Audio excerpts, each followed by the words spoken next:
We've got chocolate milk dying. Someone say something funny so we can start the episode. Quick, on the spot. Funny? Oh, funny? no. Funny? I got nothing. Nothing? Austin? Why don't we just go ahead and do the maybe chocolate milk test? Like before the intro? And then you could edit it in. I don't know. I mean, maybe. Oh, no. No, I don't. No one's got anything. So welcome to the show.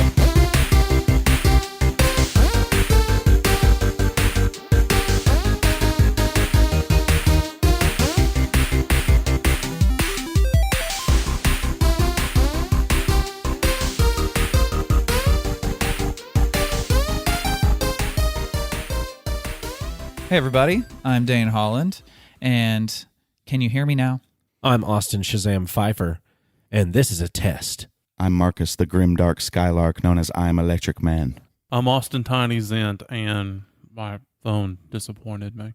And I hope we don't disappoint you this week on Nerd It Through the Grapevine, the podcast where four best friends gather weekly to talk about our favorite parts of past, present, and future nerd culture. He found it. I did. I love to nerd out about certain things, and I get to thinking about the things that I nerd out about because this podcast is based off of just that. In my past, in my present, and definitely in my future, it's consisted of this, starting at a young age. I'm here to talk to you guys today about chocolate milk. Okay. What's that? I've never heard of this Never chocolate heard of milk this. before. Enlighten me. Chocolate milk is actually, the funny thing is, I thought, God, it's got to be a Southern thing. You know, Maybe, yeah. Chocolate milk's got to be a Southern thing. I mean, because in the South, you know, you don't just have gravy. You've got like 4 different types of gravy. One of those being a chocolate gravy that's somehow breakfast and dessert at the same time. Gross. But it actually originated in Jamaica. Really? Yes. Yeah. For as far back as 350 BC, Jamaicans in their native cultures were taking the cocoa, from the cacao plant, and they were roasting it and they were making it into a drinkable beverage. It was very dark, very bitter, made with water, but they would use it for the antioxidants and everything that they would get from that. They made yoo-hoo. So you're saying cows grow on trees and they mix that with milk? No, Cacao? Cows? No, not cow. Brown cacaos? Oh, now brown cacao? Oh, I've got a brown cow story for here in a few minutes. But no, and they were using that since like 350 BC. So sometime around the 1500s, there were some Europeans that made it down there, and Columbus brought it back. So he brought it back. I think it was like 1500s, like 1502, 1503. And Columbus brought back this beverage of the roasted cacao in the water, and talked about how its nutritional benefits and stuff. And this one dude over in England was just like, I don't like the way that it has that tinge on my palate. Let's put some milk with it. No water, make it with milk. And that's where chocolate milk was originated. And even after that first go around, I hate that guy.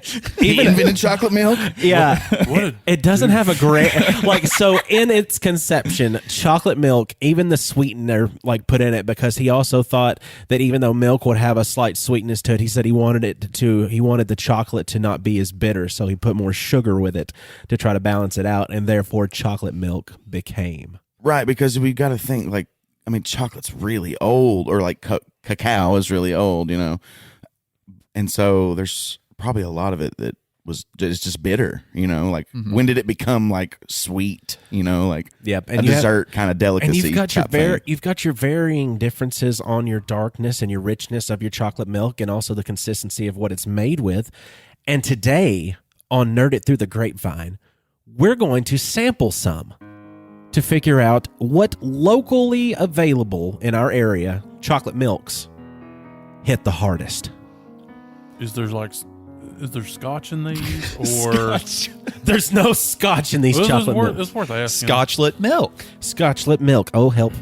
So is one of them like a single malt? One of them, what I'm going to need everybody to do. I can already tell by the colors which ones I'm going to like better.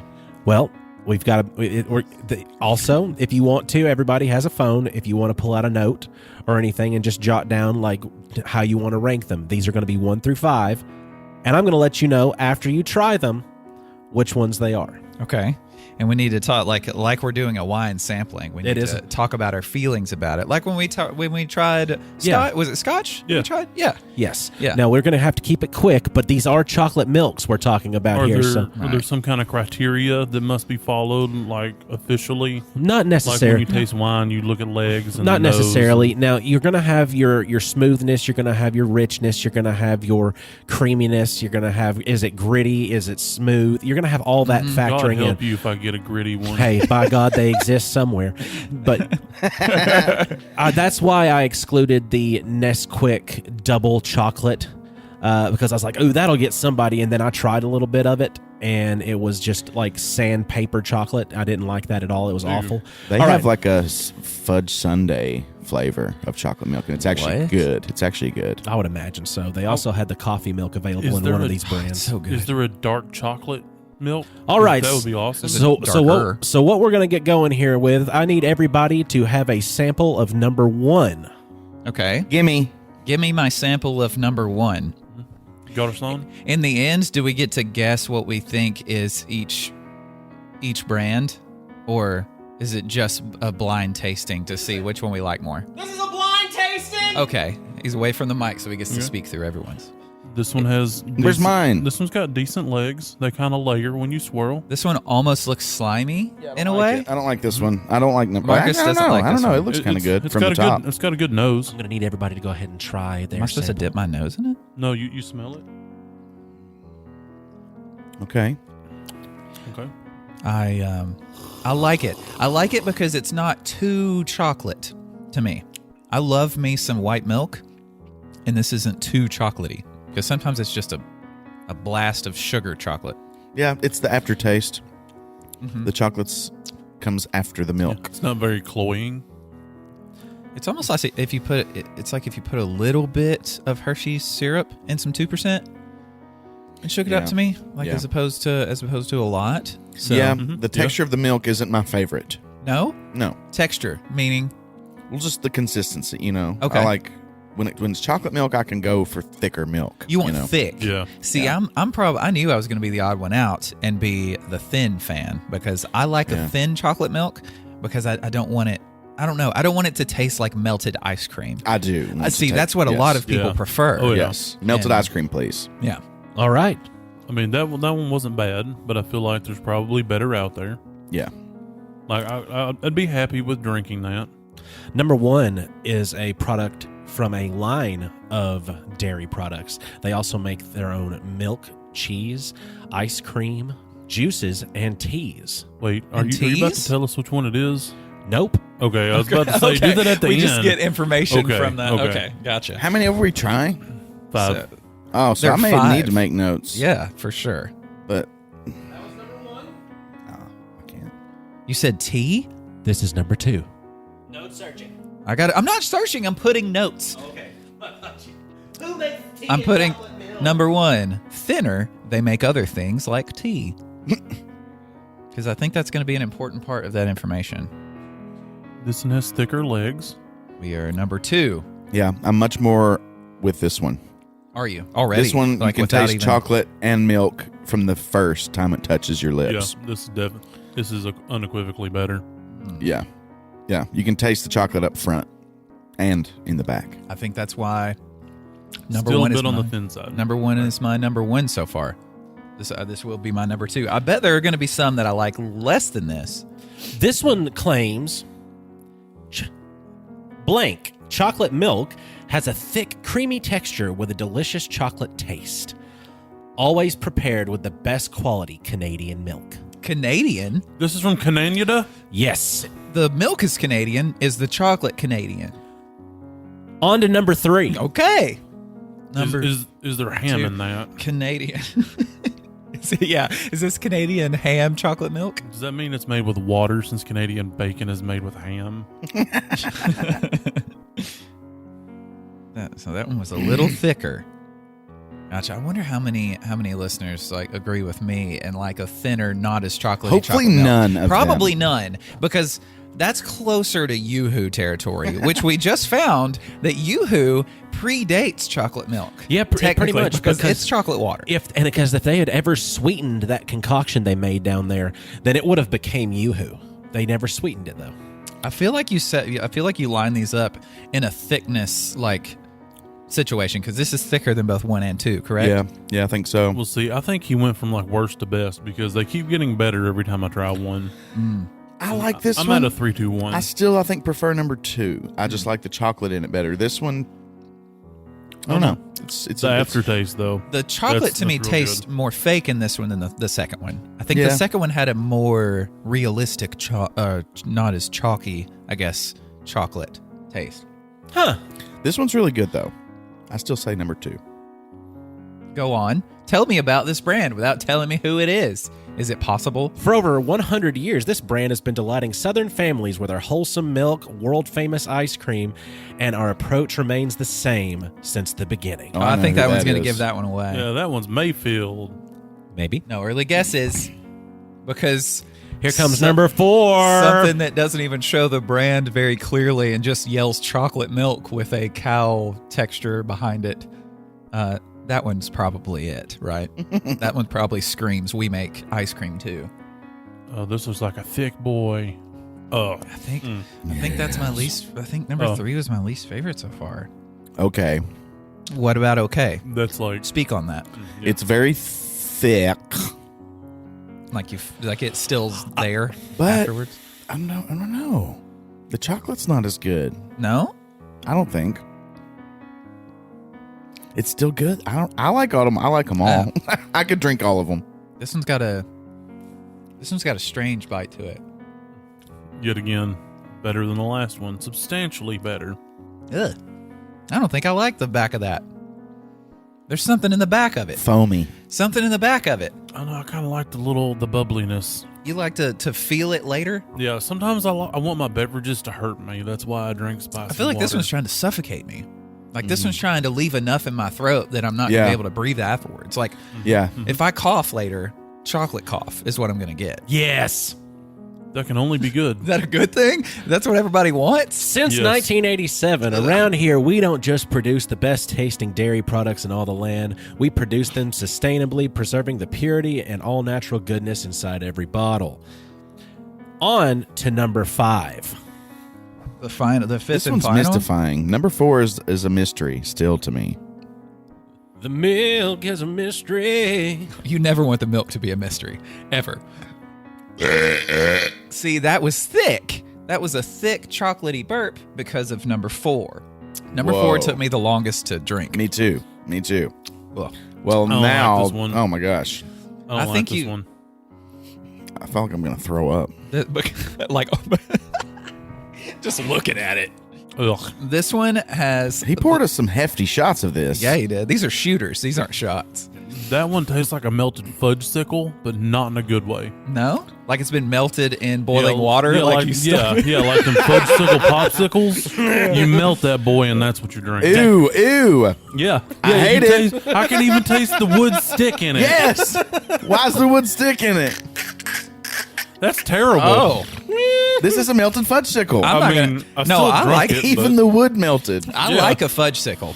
I don't like this. I don't I'm not like it gonna either. drink. I'm not gonna drink the rest of that. That one's Slimer. That's if Slimer were made of chocolate instead of that green. has to be the Mayfield. That's terrible. All right. What have you done to Oh, us? help me. You knew that was going to be the worst. Natural, farm fresh dairy products. Our cows Bullshit. False. Our cows are treated and with utter care Gross. No, they're not. and are never fed growth hormone or antibiotics. I don't believe that. Well, for a maybe second. you should give No. them some hormones and antibiotics because that is that definitely milk is not- grody. Yeah, that is They definitely also not a make free-range they happy also cow. make 2% milk, skim milk, butter, heavy cream, buttermilk, chocolate milk, strawberry milk, eggnog, and then some ice creams. I don't want any other products that they make after consuming that. All right, boys. Let me hear how you rank them. You know, I was gonna go first. No, Sorry. do it. I Get just it, had to boy. get that out of me. Okay. I'm sorry, I was busy. Number 3, I was just in my prime. Like my palate was ready now at this point. I think it was the perfect blend of chocolate and milk. Mm-hmm. I think number 3. That's number 3 is your top. Yeah. Okay. Everybody else, what are you thinking? I gotta cleanse my mouth with my Coca-Cola. They went in order of me trying them. Like, because number 1 was my favorite. Like, it was thinner, but it still had a chocolatey taste to it, and not like the last one, which was thin and had Slimer involved with it. And as we went along until number 5 is like the outlier here. So from 1 to 4, we got thicker and more chocolatey and more throat leftovers. Yes. And I feel like number 1 is I drink it and walk away. And like number 4 was I drink it and minutes later I'm still drinking it. And number 5 was one of those like days later I still regret what I've been through. Okay. Tiny? So, greatest to god awful, what the hell did I just put in my mouth? 4, 3, 2, 1, then 5. Like, Okay. and after cleansing my palate with some lukewarm Coca-Cola. McDonald's Coca-Cola. Did you just find that in here? No, I brought it with me. Okay. I saved it to clear out the from drinking milk. I understand. I feel like the number 5 has curdled in the back of my throat because I feel chunkies and wood stick pulp. All right, let's go ahead and just get this out of the way, just so we can eliminate the worst off of everybody's list, Okay. which is number 5. Right.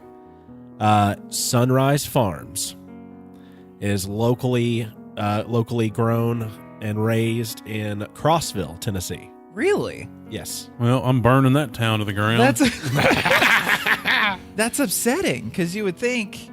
Can we shoot Maybe that that bottle would in be your better. yard when we're done? No, it's going to go in the trash for sure. But I had to put it in there because I mean it's local. It's going to be, something that's more readily available. I thought, maybe somebody would like it because it is a little thinner. Some people don't like a real thick chocolate milk. Do you think that was going to be the one I liked? Because I like me a thin chocolate. Number 1 was True Moo. Number 1 is True Moo. Number 1 is True Moo. They have changed their formula. They have. Because it used to be like melted milkshake. Yeah. Right? And now it's thinner. Yes. Wow. I expected that to be much thinner. True Moo also has a whole milk version. The improved of the new variety, the only one that I could find available was the 1%. So the whole milk variety might have that consistency thicker. That would make sense. Yeah. But still, the chocolate in it, I Well, think, would be thicker. I think the issue lies in you have to drink enough of the 1% that you unlock the other 99%. That's why you couldn't find it. The number 2 was a brand called Seal Test. And Seal Test is the Canadian brand, but I was actually talking to Dane about this last night, and I hinted at it. It is a product of the Good Humor Ice Cream Company. Good humor ice cream. Okay. Yes. Upon me trying to spoil something for you and you telling me not to, I said, it's all in good humor. So you did spoil it, but I didn't catch it. Yep.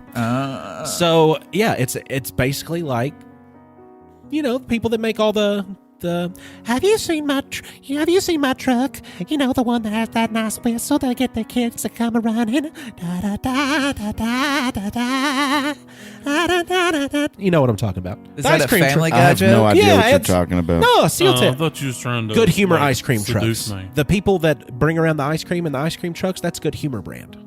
Really? Yes. Oh. Weird. I'm learning. Yeah, just teaching you some stuff. Number 3 is Mayfield. Of course.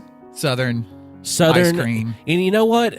And I'm a little upset that it was as good as it was. Mayfield makes some good chocolate milk, undeniably good chocolate milk. And also for the price of it, for a half gallon, I believe it is the same price as like a quart of this next one. So number 4 is Promised Land. And that's the one that you've been hammering on here at the house lately. My wife is obsessed with it. I also am obsessed with it. That's what got me turned on to the idea of, gosh, there's got to be some other good chocolate milks out there. Mm-hmm. So number 4 is Promised Land. So we went Tiny's favorite, number 4. Mhm. Marcus's favorite, number 3. Right? Mhm. And my favorite was number 1. Yes. but that was way down on Tiny's list, except for number 5 again, the Yes. outlier. Yeah. Where did you rank number 1? Did you? So I liked number 1, okay, but I wanted thicker. Okay. Number 2 provided that thicker, but the chocolate kind of came after. Right. Number 3 kind of confused me. It took me a minute to think that it was my favorite, but I was thinking back, like, which one would I go for more of right now? I see. Number 3, it was because I could taste the milk and I could taste the chocolate. It was just the perfect blend, like I said. And after my testing was completed from my initial trial of this, my numbers comprised of 3, 4, 1, 2, 5. So I would go 3, Okay. 2, 1, 4, 5. Gotcha. And then Tiny goes 4, 3, 2, 1, 5. And just in case the listeners don't follow along with what these numbers mean now, my ranking of chocolate milk from my initial testing went Mayfield, Promised Land, True Moo, Sealtist, Sunrise Farms. Hot, stinking, fecal garbage. I don't know. I felt that was more like cold white dog turd in the yard. After It's the- worse than hot stinking After fecal the garbage. after the garbage is We'll wait till rested. it's actually hot. Ooh, Here in and then a we get to minute. drink the rest of Yeah. it. Yeah. Gross. That's exciting. Yeah. So I'm glad you guys got to enjoy some good chocolate milks, and I hope you now know which ones to buy at the store whenever you're getting a hankering for some creamy chocolatey goodness in your And mouth. which one to light on fire. Yeah. Well, if you want something a better taste and sound in your mouth than the sound of the gurgling of thick, nasty chocolate milk, or a sorry excuse for chocolate milk. Thank you, Crossville. Troy Baker's got a voice that just, it sounds beautiful, and like he could voice all 5 of these different chocolate milks in completely different ways, and we would be able to tell them apart from one another, not by even looking at them, because he's an incredibly talented man. Do any of you know who Troy Baker is? No. No? Not immediately familiar with his name, but I think I would know many things he's played. Okay. I feel like he makes excellent chocolate chip cookies. He probably does. We need to find that out. I'm sure he listens to the show. He was born in 1976, and he started voice acting in 1994. He holds the record for the most acting nominations at the BAFTA Gaming Awards, which is a British Academy Games Awards. It's really prestigious in the industry. And because he has 5 between the years of 2013 and 2021. So he's like an award-winning voice actor. And I feel like a lot of times we take voice acting for granted because like we see the visuals are what it's mostly about, like the animation styles, and even in gamings, it's about the gameplay first, and then kind of the sounds come second to most people until you start to think back on a game when you're not looking at it. Because I think a lot of times when you think back on a game or an animation, when you're not looking at the visuals, a lot of times these voice actors and sound artists and things like that, they come forward a little bit more because you're not distracted by visuals. Right. Well, there's just that immediate disconnect that I can't see this person's face. Right. Therefore, there's not a face to the. Like, I didn't even know that was Seth Rogen doing that one on from the Obi-Wan. Obi-Wan. Yeah, I had no idea. Yeah.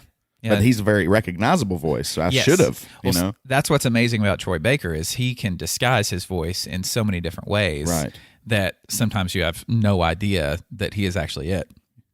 I'm going to name some games and characters in those games that you guys have either heard of, seen, or played as or with in a game that you probably had no idea this is who it was.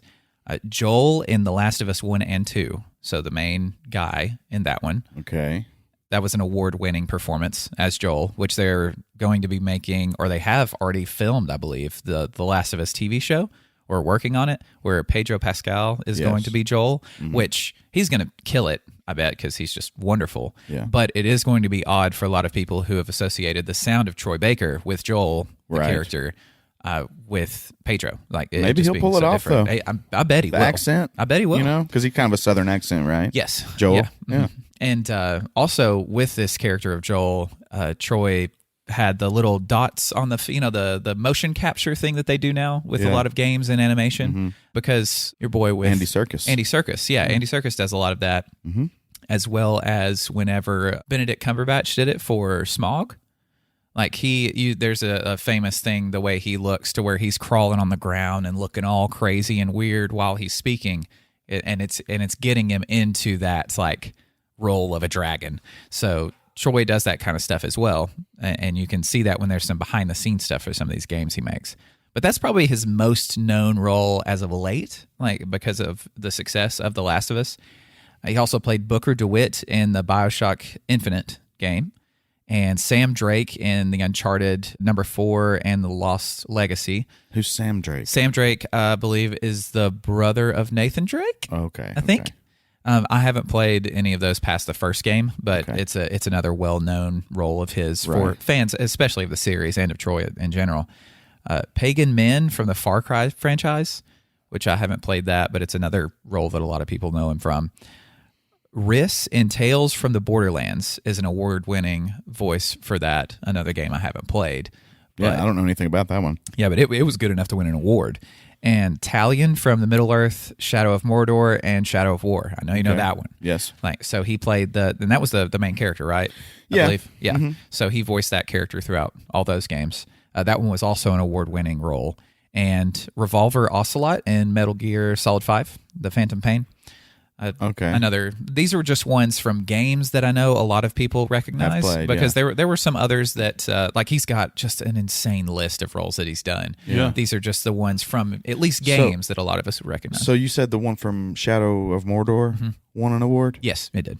Yeah. See, I don't know. I played that one just a little bit, and then I played the second one fairly extensively, and he didn't seem like a character that would like be all that compelling, to be completely honest. Yeah. But that first game's the one that was highly acclaimed. Yes. So I need to probably play that one. Yeah, the first game is much more talked about than the second one. Like, absolutely. honestly, I forgot there was a second one. Not to mention, he's in every anime that I love. He is, and I was going to go over that here in a second, too. Well, I did notice that, you and probably 3 other people enjoy Sonic the Hedgehog. Love Sonic the Hedgehog. And I saw that he played Espio the Chameleon. Yes.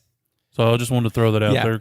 But not many people know who Espion the Chameleon is. No. But yeah, he's from a few Sonic games. He's one of the buddies. He's in the one where you play as the different teams. There's like 3 different teams, and I believe he is on like the detective squad or whatever. Anyway, a lot of weird Sonic games out there. He's been in multiple different media as Batman, the Joker, Hawkeye, and Loki, like including the Arkham series and a bunch of animation, to where he's played all those characters. So He played the Joker. he did. And anime, he was in Bleach, Full Metal Alchemist, Naruto, One Piece, Yu Yu Hakusho, Soul Eater, Mobile Suit Gundam Unicorn, and Dragon Ball Z. Like, and those, again, like, he's been in more than that. Those are just ones that even people who don't watch anime have heard of these different animes. So It even gets down into like some of the stuff you'd see on Adult Swim, like that Shin-Chan was an Adult Swim anime they had on there, just like a crudely drawn, not very. It's a weird anime style, but it was very funny. It was made for comedy, and he's always like having his butt out, like smacking his ass and stuff like that. that's who he played? Yeah, and he played. No, he didn't play. That's Shin-Chan. Okay. He played a guy in it called Action Bastard. That's incredible. So that's awesome. And a whole lot more people, at least listeners of the show, I think, will be more familiar with the American animation that he's been involved with. Again, the list that he's actually a part of is insanely long, but I just picked some highlights from it. He's been in Scooby-Doo, G.I. Joe, Regular Show, Transformers, American Dad, Young Justice, Family Guy, Rick and Morty, and most recently, Love, Death, and Robots. The episode called Bad Traveling, he was the main person on the ship, the main pirate guy on the ship. And, well, I guess they weren't pirates. But anyway, It's nuts. It's nuts because it doesn't. He's probably got such a range. Like, Yes. I mean, it's not the same as like an actor that is on camera. I mean, maybe they do some of it, but just to have that much range and like quality of a body of work, all with your voice. Like, he just brings characters to life with only his voices. Yes. That's crazy. That has to be hard to do. And I don't know. I feel like we do that too.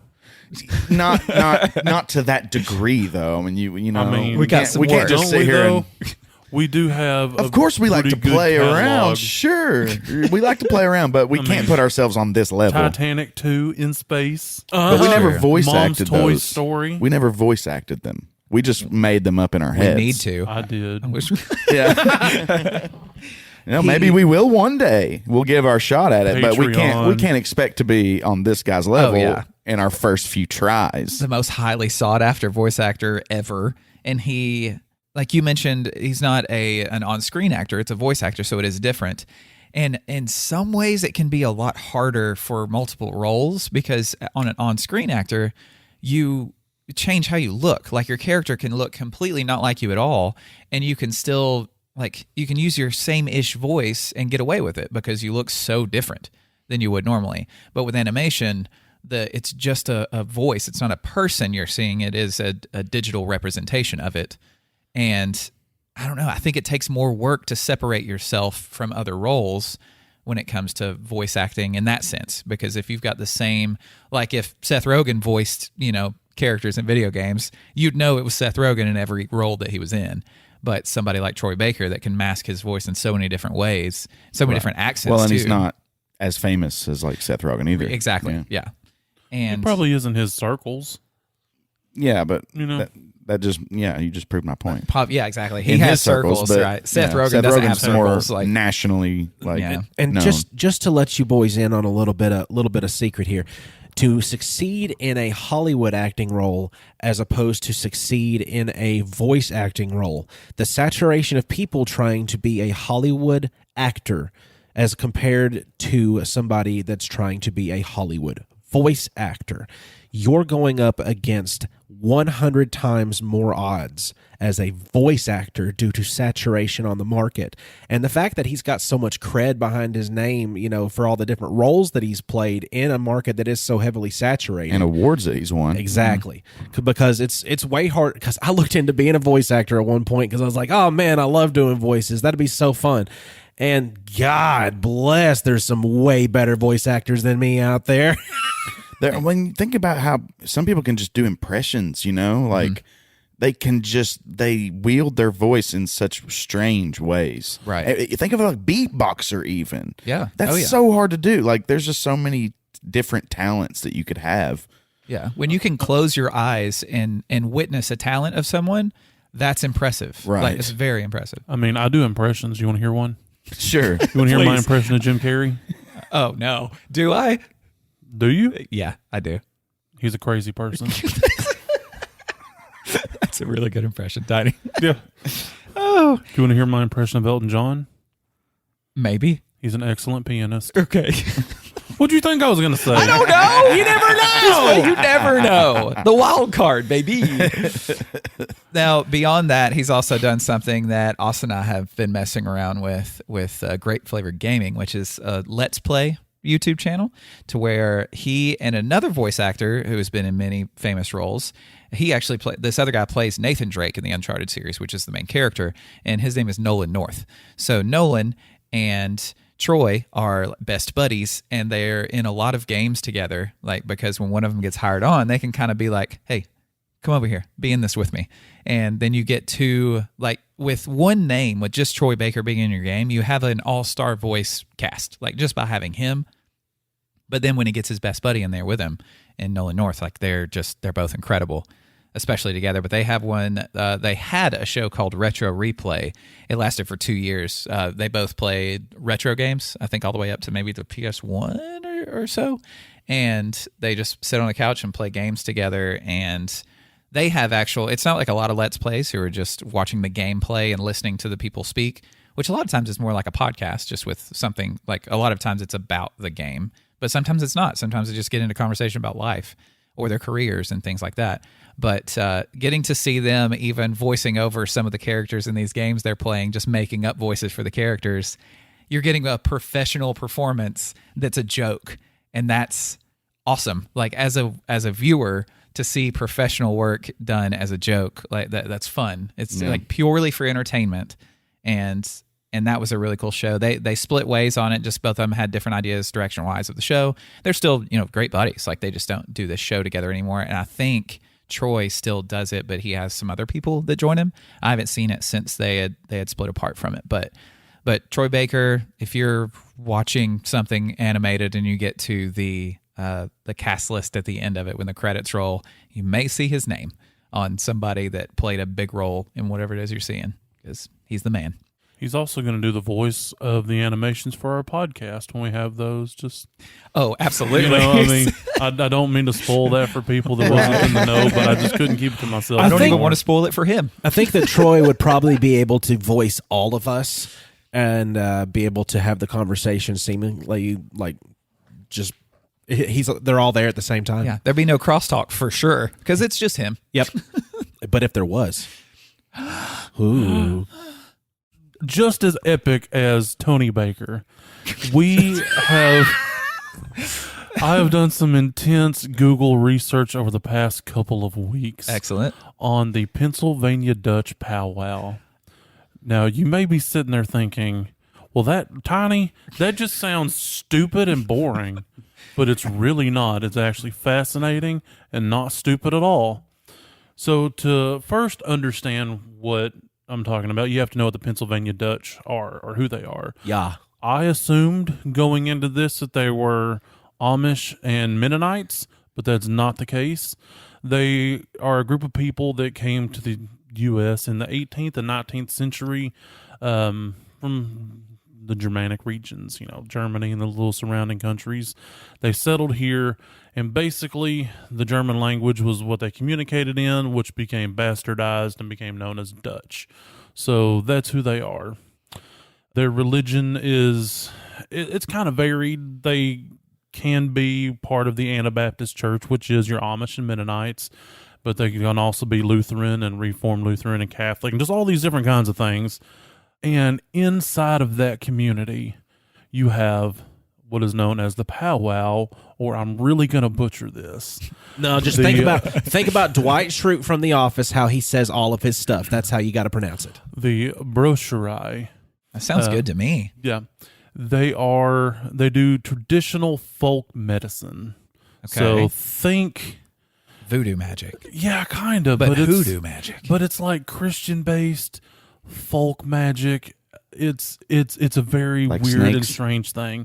Not snakes. They do mainly like healing people and curing livestock of various diseases, that sort of thing. So, like, you have a sick family member, you call a brocherai, or sometimes they just call themselves powwows. And A lot easier to say. yeah, so much easier to say. Which, yes, the term powwow came from the Native American community, but it's also used here. So they come to your house, they come with their Bible and a grimoire, sometimes the 6th and 7th books of Moses, which are part of the Apocrypha, or the lost or hidden books of the Bible.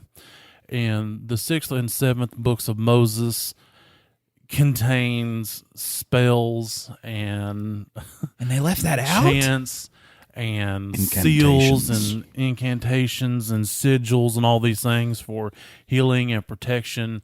They can tell you how to control the weather. They can tell you how Moses did the plagues in the Bible. Plagues? Yeah. It's a plague. Yeah, what is a plague? Like, let my people go.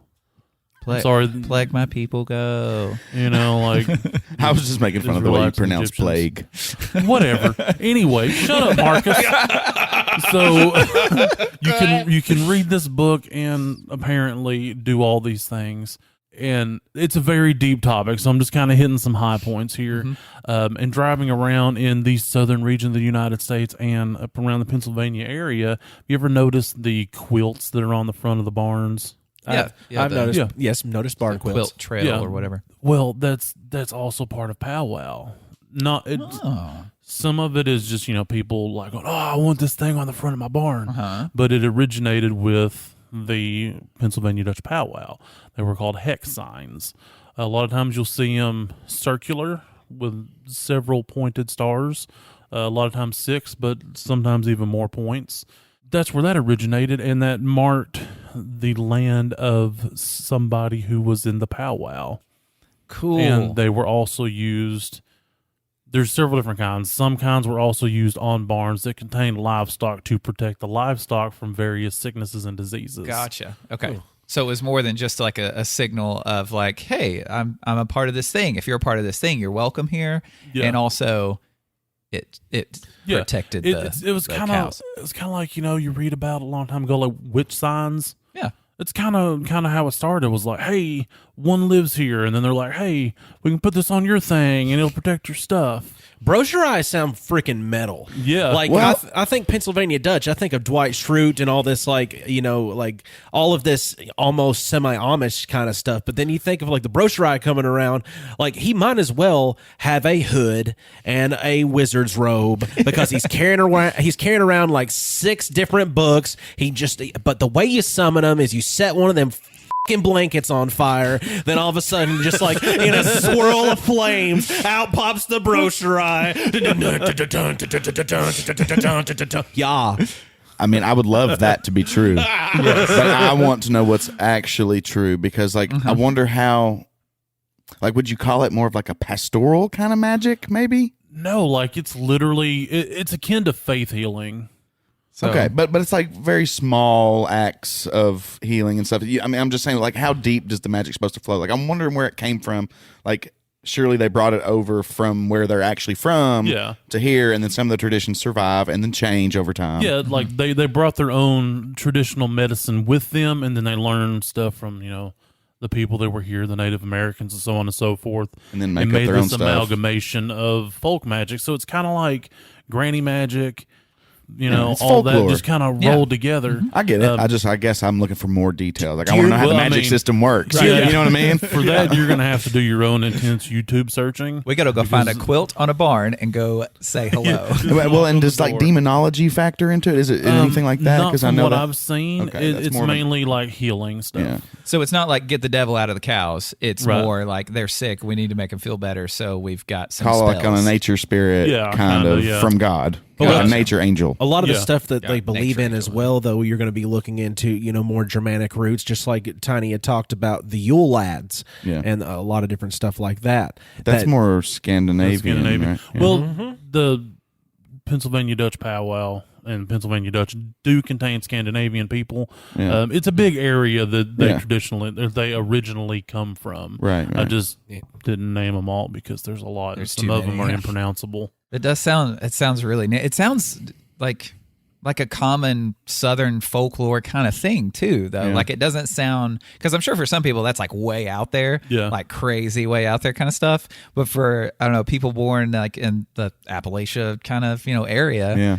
like it's the kind of thing you've heard about before, but didn't know like Yeah, to put a name to Yeah, it. you knew know? about it, but you didn't But know you about didn't it know all at about the it. same time. Yeah, exactly. I really think that my mom knew somebody like that.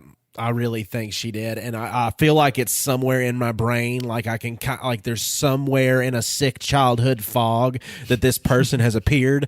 But I believe that exists. I just haven't got a chance to talk to her about it yet, because who knows if she'd even tell me. Well, see, I remember stories growing up about this man that my Uncle David knew. Which, if you know my Uncle David, Most people do. he's a crazy person. That's to put it nicely. But he had a friend who was, I don't know if he was part of this Pennsylvania Dutch Pow Wow or just his own thing, but he was good at curing like warts and lesions and things on your skin using tobacco, piece of hay, and human spit. Yeah, you told us about that. So he would chew on this piece of hay and like rub it on whatever was wrong with you. And then like within a day it would be healed. Yeah, Yeah, just fixed a weird wart on you. stuff.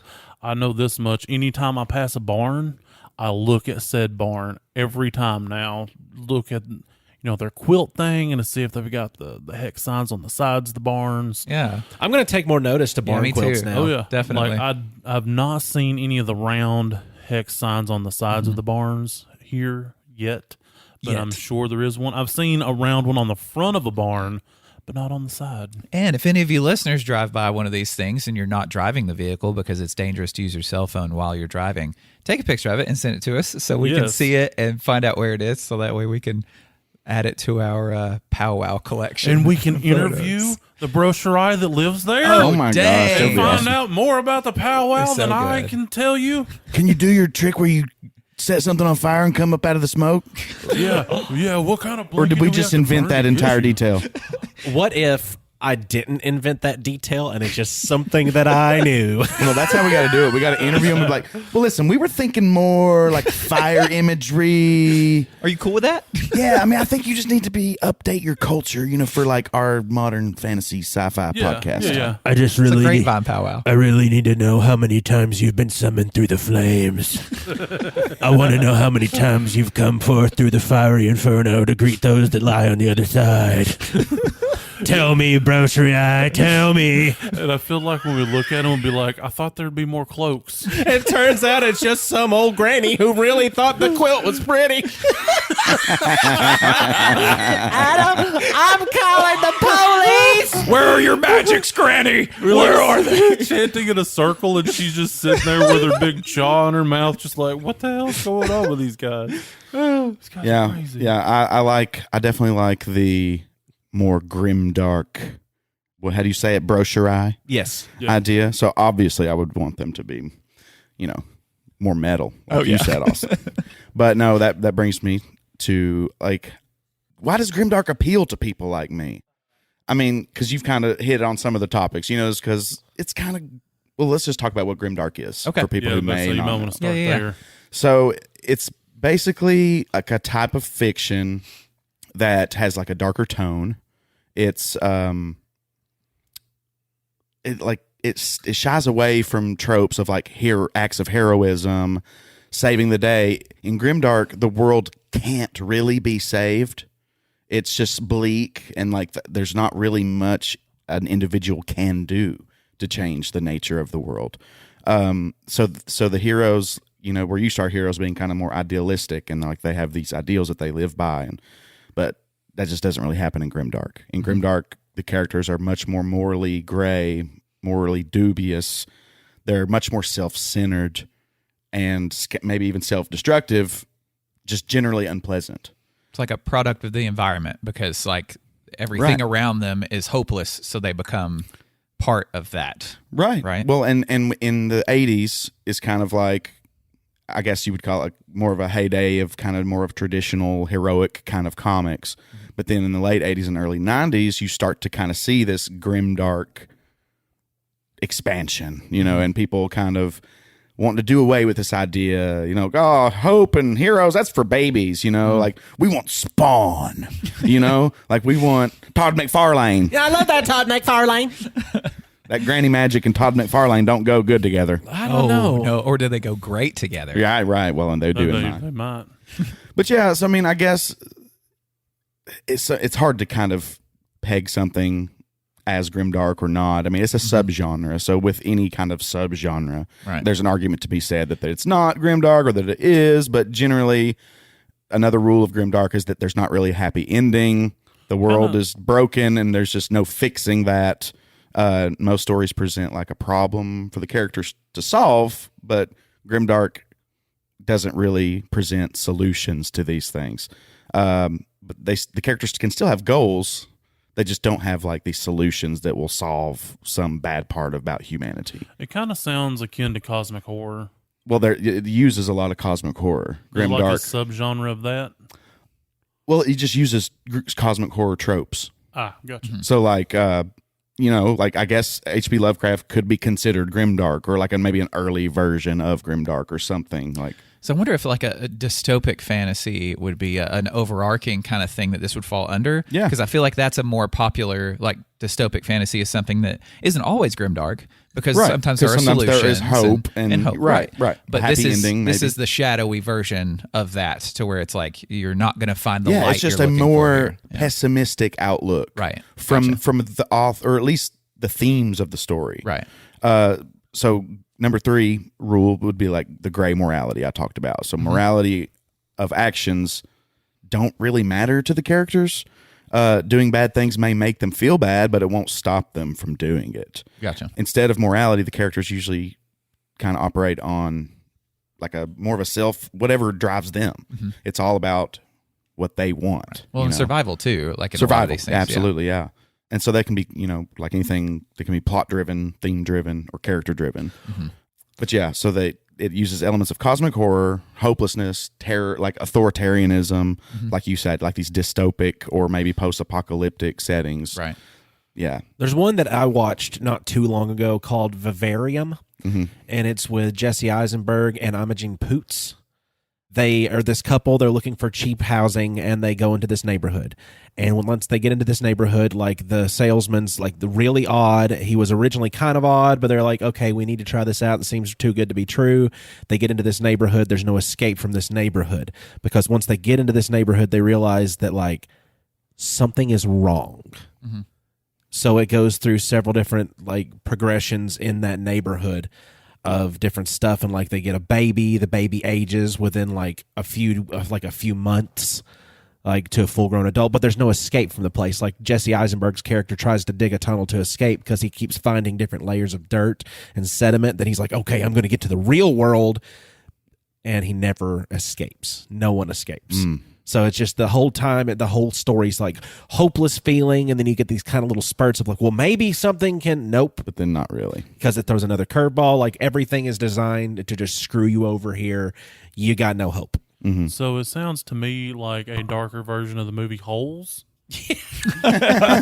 Dark holes. Dark Holes. But also The holes don't get conveniently much sounds darker like my than this. weekend. Actual cannibal Shia LaBeouf. The actual name Grimdark comes from the Warhammer 40K. Like Yes. that's where the title of that genre came from, right? Correct. You are Because correct. the setting of that game takes place in what they call it's a grim darkness or something like that. I think they didn't say the word overtook grim the dark. land or something. Right. I don't know Yeah. exactly where it came from, but you're right. It does come from that. But this genre existed before Warhammer 40K.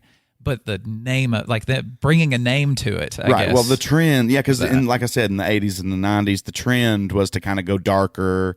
You know, our fans are growing up. Yeah. Like they want more darker kind of tone to the stories. But then it just, you get people, oh, well, it's selling now. So let's just be grim for grim's sake. Let's just be Right. dark for dark's sake. Yeah. And that's where people kind of like, oh, it's just that grim dark stuff. well, we get that Oh, like the Magic School Bus. just like it to a T. It could be inside of one of us right now. We'd never know it.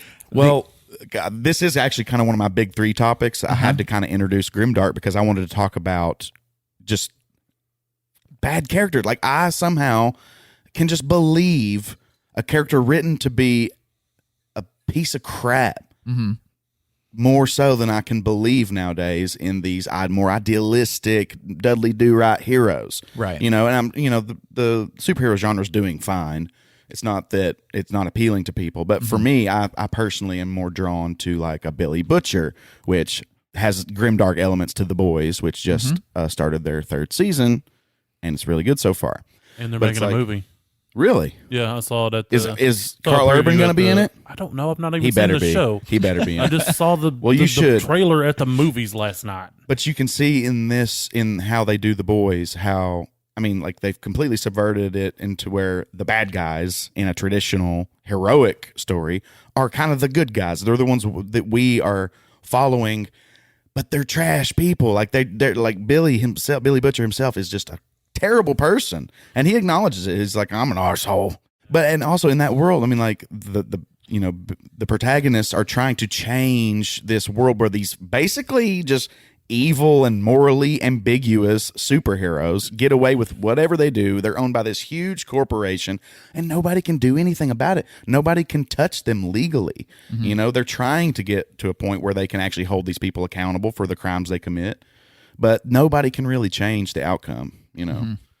Yeah, and I think this whole idea of the Superman character, the guy who always does the best he can for the good of everything, as opposed to the morally gray characters. I think probably even if we looked throughout the history of fiction and storytelling, we would see more than likely a rise of goodness and hope and bright and hero. And then once that gets boring, or people are like, okay, we've got so much of this, I want to see some darker stuff. So then it goes down into the dip to the dark, and you've got that for a while until the point where you're like, okay, like we need to feel good, like and this then is society collapses, exactly. and then and then when you start a new society and Right. people are more idealistic again, Yeah. No. I feel like there's an up and down though of like you're of the right. trends of because Superman used to be the thing, like, and then we've seen in our time where Batman is more like people want the dark, like give me the dark, the gritty. I no longer want the sun happening, like I need the darkness, and I feel like once we had that for so long, we're going to get back into the part where it's like, okay, bring back some hope, Yeah. like because it gets a little too real once you're in these fantasy worlds, in this getaway, because a lot of times you do want to get away to these fantasy places, Yeah. and like I don't know, if everything's going pretty good for you out in the real world, sometimes it's nice to go look at the darker, like right. look at Well, I the think that's nasty. one of the appeals. I think Yeah. some of the appeal is you get to be with this character who is going through something like extremely intense, and so there's almost a catharsis right. with that experience. Yeah. Yeah, but that's not just grimdark. I mean, that's Right. with anything. Anything. But I think Right. just the more extreme kind of approach to sometimes stories can give us that kind of catharsis because we're not going through it. We're watching somebody else kind of deal with it. Right. Well, and I think Grimdark would be the opposite of like a fairy tale, because a Right. fairy tale is the overtly like there's hope. Everything's going to work out before you even start the story. Right. Like, and you see the hero, it's obvious. You see everything, and it's so clear cut. Yeah. I feel like fairy tale would be the opposite of a Grimdark, which is like Yeah. you don't see a You're hero right. It's anywhere. like we're watching the world fall apart in Right. these kinds of stories. Yeah, and we're seeing characters like either directly involved with that or people just going through the shit. Because there's a lot of talk about how the rise of the anti-hero or the morally gray protagonist in modern times. Right. And you kind of point out something that gave me a question. Like, I wonder if that is a trend in like, back in the Roman times, like did they kind of go through the same kind of, ups and downs with, I mean, I'm sure they did, but we just, But I I'd just like don't to know. see if it was a pattern, though. I'd like to see if Right. there's a pattern throughout history of certain amounts of time that involve a more, because there's always multiple different types of stories happening at the same time. Right. And morally gray characters. Right, Going but all the way back to I the wanna- beginning. I want to know what's popular, like Yeah. at that time, like Right. what is being read more. I wonder if there is a clear cut, like kind of chart that we could follow, like seeing that'd be interesting to find out. I feel like the future of the DC universe's like actual the live action movies kind of might pivot and rest a little bit on the shoulders of Black Adam coming up here. Because he's a darker take on the same kind of hero that we got with Shazam. He's a darker anti-hero with that same kind of, moral ambiguity to where it's going to be suiting what he feels is by his moral compass. I feel like that movie might be able to, because it can't have just as much power as it does. Have y'all seen any of the talks that are talking about actually bringing Cavill back? It's been my hope and dream, but I've not paid any attention to anyone The talking Rock about talked it. 'Cause about it's all it. just hope. The Rock talked about it going into the the conception of this movie with Black Adam, because Cavill's not actually done any work with them since 2016-17 area with Justice League, not been Superman. Right. So The Rock said that it's going to be his goal to get Cavill in that role because he needs that Superman to face his Black Adam. Yes, please. Well, I mean, it's funny though that you mentioned the Snyderverse, kind of. I mean, because that's one of the reasons that they kind of got rid of him is because he was going for that darker tone, that darker aspect, that morally gray area where, yeah, Superman wins the day in his movie, but all that collateral damage, witnessed by Bruce, inspired the whole Batman v Superman, whether it was good or not. That movie, all took a darker tone, but then that's why they were like, oh, well, maybe that's why we're not as good as Marvel. And so they got rid of him and got Joss Whedon to come in and brighten everything up and change it all. So I think maybe they would probably been more successful with the more grimdark approach. Well, in my opinion. I mean, along with that grimdark approach, you're also going to be getting into a different form of Batman too, because Sure. they could easily take that 1989 Tim Burton style Batman and him now be the Batman that's involved. I don't know how they would do it, but I mean, their possibilities are limitless whenever it comes to what could happen after a Flashpoint paradox. See, and this is also the difference between using a grimdark type story and just regular fantasy, which a lot of times doesn't have these multiple characters in separate books entirely and stuff like comics. Because if you put the whole tone of DC into this grimdark world, like it just doesn't match and it doesn't work. Yeah. It's specific characters that need that setting. Right. Like Batman thrives in that kind of world, in that kind of setting, but putting Superman in that kind of setting is not, like, it doesn't seem natural and it seems forced. Well, and plus these characters have established lore, so you can't just automatically make them not idealistic anymore. Right, yeah. Like you can't take Batman and make him this morally gray. Like, Yeah. I mean, you want him to still be the good guy. Right.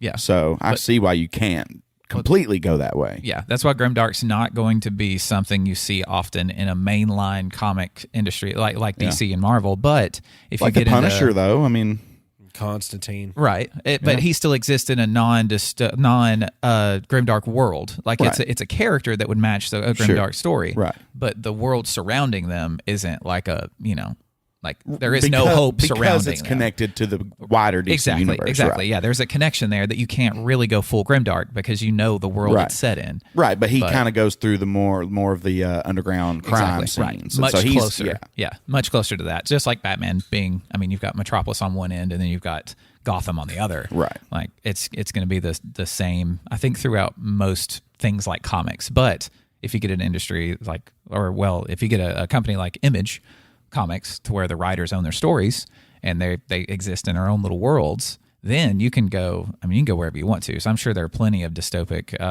Grimdark comic series too. You're just not really going to find it. And, Spawn's a good example. Oh yeah, for sure. But it's fascinating. But I'm the type, like, I'm the Superman fan, so I'm the type that, like, I don't always want a happy ending. Like, what was it, Bird Box that we saw? It was like interesting the whole time. I was like, yeah, like I love not seeing like the main, like this cosmic horror that's going on. But then in the end, you get this nice little bow tied off on it to where the main characters are going to live happily in the trees forever. And it's just like, that sucks, man. Like, are you serious? These cosmic horror things can't do trees? Yeah. And even if they can't, like, that's still just a cheap way of ending it. Yeah. Like, it doesn't always have to not be dark. Like, it's sometimes the story makes sense for it to not go well. Yeah. Well, and all depending on the themes of the story too. Exactly. I mean, yeah. So, but luckily the theme of this podcast isn't Grimdark, and there's always hope involved. But it should be through sometimes. Oh no. Sometimes I got to inject it a little bit. Oh yeah, that's why we need shadows with all this sunlight coming from all the chocolate milk.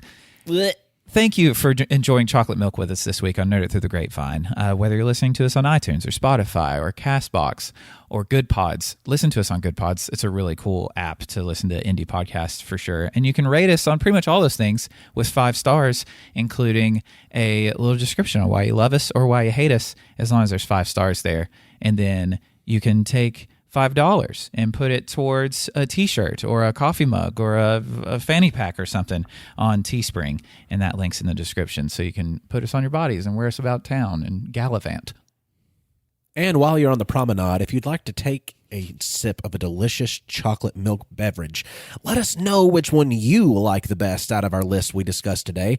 If you want to get on Facebook, Instagram, or Twitter by looking up @NerdGrapevine, and by also getting on @NerdGrapevine on the Patreon, you can donate a little bit to the cause, get a shiny holographic sticker, be able to unlock the content that we don't get to normally post on stuff, such as our Grape Flavored Gaming. It's going to be a really good time, but make sure that you let your friends know that it's changed. It used to be Best Friends period, Tiny Ink period, but now it is definitely @Nerd Grapevine. So you don't want to get them confused and make them, cause them have a little bit of. I've sat here for however many episodes that we've been in the Grape Sack version 2 and wondered, why is there a worm in a Dracula cape on the wall? Because the whole time I'm here, I stare at it and I don't understand it. That is my painting of Dave McKean's Sandman. It's a painting of his, and I did an oil painting to try to mimic it, and I did so successfully. I'm not saying it's a bad painting. no. I just didn't understand it. Also, you can find us on Discord. We've got a meme channel. We got the Backyard Bonanza. We've got all kinds of things on there. You should check it out. There's a link in the description. And one day next month, I've not yet set a date because I'm waiting on a schedule for other things to schedule that day. We shall view Warriors of Virtue. You tease. You're just I a am big such tease. a tease. Also, now you can find us on YouTube. Yay! Yay! And we will probably be putting other types of content on there at some point as well. So follow us there. And now we decide what we do when life gives us grapes at the bottom of our chocolate milk. Tiny. We call the brochure and ask why there's a cacao in my milk. What if chocolate milk is a product of brochure granny magic? Then I could be okay with it. What if we've been saying it wrong the whole time? What if it's brochure? And you got to go to the brochure store. Or what if it's brioche? Oh, no! No, it's cheese! Not buttery toast!